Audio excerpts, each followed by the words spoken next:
Zoe. Oh, parang antok na antok ka. Sa bagay, ganyan naman daw yung mga buntis. Laging inaantok. Ay, alam mo, Annalyn, iniisip ko pa rin si Chantal. Sobrang weird niya kasi. Alam mo,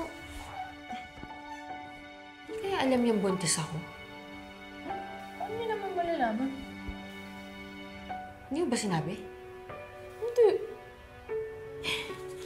Siguro nga, di ba minsan gano'n naman yung matanda. Titignan ka lang tapos alam na nila na buntis ka.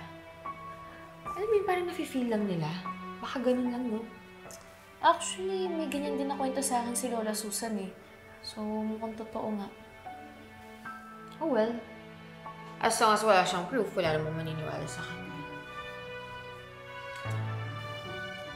Alam mo, Zoe, sa totoo lang naisip ko na hindi kaya magandang way to para maging close kayo ng lola mo.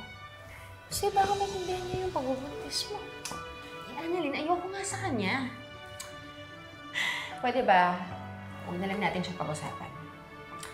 Alam mo ngayon, parang may kinikrave akong pagkain eh. Ano yan? Bilang kita. Pag-break ko. Parang gusto ko ng santol. Tsaka duhat. Zoe naman, saan naman ako kukuha niyan? Hindi niyan season ngayon. Eh, wala lang. Sinasabi ko lang kasi parang, alam mo yun, parang naglalaway ako for it. Naglilihi ka. Siguro nga. O sige. Susubukan kong hanapin ha. Mabilan kita.